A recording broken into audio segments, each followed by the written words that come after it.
Hello, students. This lecture slide is titled Phrases to Avoid. So, this involves your interaction with customers, and it basically gives you information of what to say and what not to say in certain scenarios. And let us begin. So, again, this is more so slides that will actually help you um, in the customer service setting when you are actually employed as a technician. And some of these actually apply, actually, this slide applies to basically any job that deals with customer service, the way we respond to customers when they're having issues. There's things that we could say, we can say, and things that we shouldn't say, even though we think it's the right thing to say. So here's one of the first ones. I'm going to just briefly go over these. So phrases to avoid. How many times have you heard this one? That's our policy. Okay, so if you have an issue with a company for whatever issue it is, and the person that's working for that company kind of, well, that's our policy. Nobody really wants to hear that. This is not a good phrase to use. That's our policy. Um, this indeed communicates that you are completely insensible to the value of a caller. So this is whether it's a call or even in person. So a person has a complaint about an issue, um, and you just simply say that's our policy. That's like basically telling the person, sorry, you're out of luck. Love it or leave it. And you don't want to do that. You don't want to have that kind of relationship with customers. That's our policy, and either you like it or you don't like it. You can take your business somewhere else. It's not a good look. So the primary purpose of using this phrase is to close the conversation. So this statement basically gets the customer off the phone, or it basically tries to end the situation really quick. The truth is that the company's internal policies have nothing to do with your caller's expectation. So even if that was true, your customers expects better expectation. They expect you to go beyond the call of duty to see if you can fix the issue. Okay, so this is not a good phrase to use. That's our policy because it's kind of dismissive. There's nothing I can do. There's another one that's should not be used for obvious reasons. You never want to say this to a caller, and this is assuming that you work that a customer is calling. Maybe they're having trouble with their insurance or something, and you basically say, "Oh, there's nothing I can do," or whatever. The reason why you never say this to the caller is because what you want to do is try to solve the problem instead of diverting it. Saying there's nothing I can do um, doesn't fix the situation.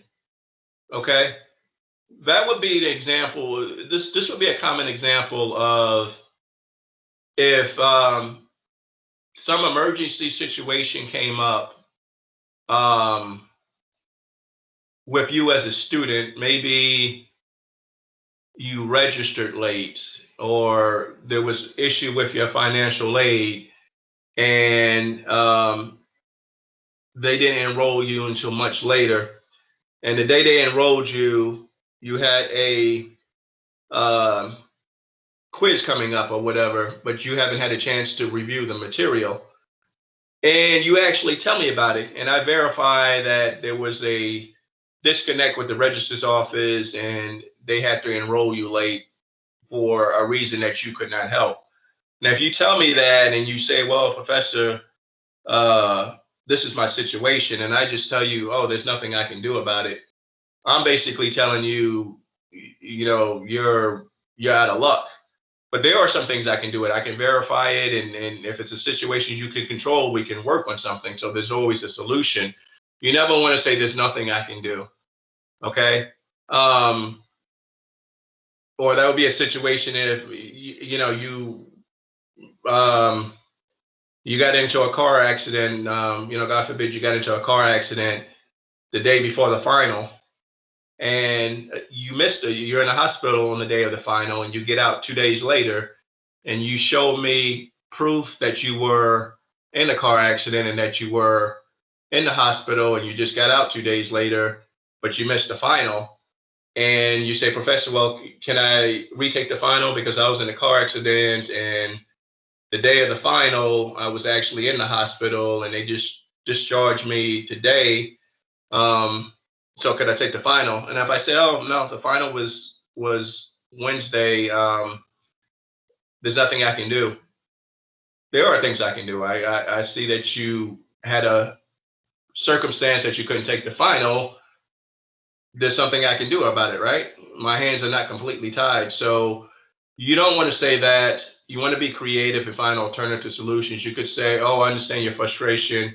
What could I do to help? So the situation with the final is, well, I'm getting situated. Can I take the final at 3 o'clock or whatever? I feel much better. My injuries, I'm not in much pain. Can I take the final at 3 o'clock? Can we set something up for 3 o'clock today? So there are solutions in most situations. So don't say there's nothing I can do. This is a bad one to say as well. I don't know. This phrase absolutely does nothing for the call out at all and showcases that your employees are not knowledgeable. Um, be trained well enough that you can tackle almost every call that comes your way. Say, I'll find out the answer for you. Like, for example, you all know that I'm a pharmacist. So, what if one of you call me and you ask me, maybe your mother or your husband or wife was taking a medication and the pharmacy was closed, and you say, oh, well, my professor, he's a pharmacist, he'll know about it. Let me give him a call. And you give me a call and you ask me about a question about a medication, and I simply say, oh, I don't know. And in the conversation, you may think, uh, I thought he was a pharmacist. Why doesn't he know about that? There are a few drugs that slip me every once in a while, but what I would do in that situation is instead of saying I don't know, even if the drug slipped me, where I haven't seen it in many years and maybe I forgot the use of it, I would just simply say, hold on a second, let me research that for you, and I'll give you a call right back. And I'll do my research and call you right back and give you the correct answer. But just saying I don't know either shows that you're not prepared to take calls, or why are you answering the phone if you know nothing about the company? If you can't answer the customer's concerns, why are you employed by this company if you keep saying I don't know? um, this happens a lot. That's not my department. Somebody calls and maybe they're asking you questions about their insurance. How much is their copay or deductible? As a technician, that's really an insurance issue where you're not, where the insurance company is better off answering that question. But instead of saying, this is the pharmacy, I don't know, we're not the insurance company. Something better that you can do is kind of turn it around and say, wait, hold on a second. That's a question that's better answered by your insurance company. And you can say one or two things. You can say, if you look on the back of your card, there should be a help desk number, and they should be able to answer your question. So you want to just basically, one, yes, you're not the insurance company, but you want to also come back and give them or lead them into the right direction. Okay. That would be similar to a person who's at Dallas College, and they're looking for a particular building. And even though I work in one building, and the class they're looking for is another building, and if I say something, well, that's not my building. Uh, yes, it's not my building, but I can direct them to the right building. Okay, so you want to counteract it. You want to turn a negative into a positive pretty much. Can you please give me your information again? This is if you're on the phone and when the person calls, they say, hello, my name is General PA, and I give some other information. Maybe I give my birth date or whatever. And 5 minutes into the conversation, um, the technician is asking me again, oh, can you please give me your information again? Um, the problem with this is when I first gave my name, the technician should have looked me up on the computer right away and pulled up my profile, or at least written my name down. Apparently, in that situation, if 5 or 10 minutes later they're asking for my name again, they obviously didn't write any information down or didn't pull me up. So normally, when you call any customer service type business where they gotta look up information, usually the person on the other side, they'll ask for your name and they'll usually pull up your profile right then and there.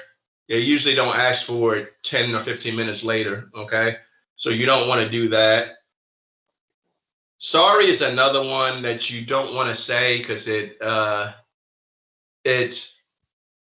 how can I say it? It looks really insensitive. Just saying, oh, sorry. Avoid inauthentic apologies as the customer is smart enough to recognize a fake sorry and can get more infuriated. You never want to use sorry, even if there was a mistake made on the pharmacy's behalf. Always counter it by saying, I do apologize, but not sorry. Sorry sounds like tough luck,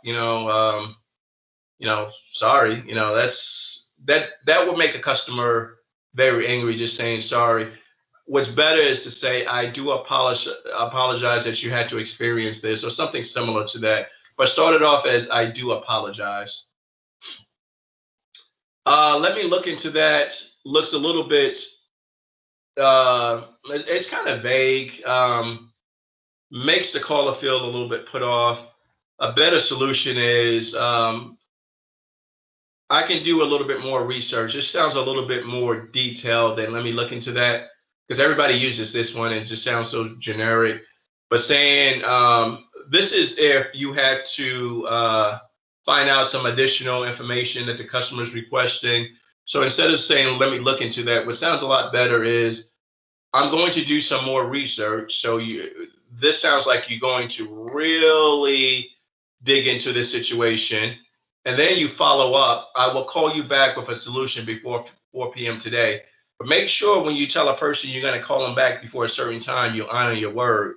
So this is obviously more detailed than let me look into that. This one is a little bit more detailed. I'm going to do some more research. And then when they find out the answer, they're going to get back in contact with you. So the customer is completely satisfied when they get off the phone because the technician is going to do some research.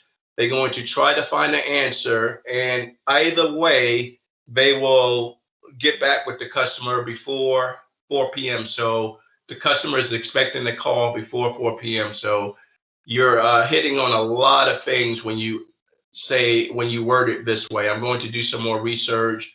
I will call you back with a solution before 4 p.m. today. Let me correct you on that. This is if a customer was given information that they thought was correct, but just say in reality it wasn't correct. If you respond back, let me correct you on that. It makes you sound like you're on the defensive, and it makes you sound a little bit arrogant as well. So when you say, let me correct you on that, you all of a sudden sounds like the bad guy. You're on the defense. You're protecting yourself. The better thing to say is, oh, I must not have explained that correctly. My apologies. That sounds a lot better than let me correct you on that because that sounds a little bit arrogant. Same thing where there must have been a miscommunication. This means that when you say it this way, it basically is putting the fault on the customer. So the better way to respond to that is, I totally misunderstood your request. Let me fix it. This way, you're not totally putting the blame on the customer. And again, these are some more that if you got time, just look at these. Um, that's nothing. That's not something I can do. So the ones at the top or in the bold or the phrases you want to avoid. And then if you just read a little bit further down, it gives you the correct response or a better way of actually saying the same thing. So again, just kind of go over these. I don't want to go over each one verbatim because most of these you're just going to read and, just basically, um, the slide basically just tells you everything. This one, never blame your technology or your computer. Our computers are so slow. The caller doesn't care about how slow or fast your computers are. They asking you a question. You don't blame the computers, even though they might be slow. It's not something a customer wants to hear. And this is the proper thing to say. Please give me just a moment while the information comes up in my system. Never say this one, calm down. So again, just look through all these and just kind of review everything so you get a little bit familiar. And again, these are mainly designed for technician interaction when they're on the phone with a customer, what words to avoid, what phrases to avoid. Never use these negative words, awful, oh, that sucks, terrible. You don't want to use those. You want to actually use positive, affirmative words, surely, absolutely, gladly, fantastic. So again, just kind of read these. Again, a lot of this is just basic information, but very helpful. So again, any questions, just feel free to message me on this slide. This slide is a very basic one. Again, it's just mainly a slide to help build better communication when you're on the phone. So just kind of basically review this. Thank you. And that completes this lecture on phrases to avoid.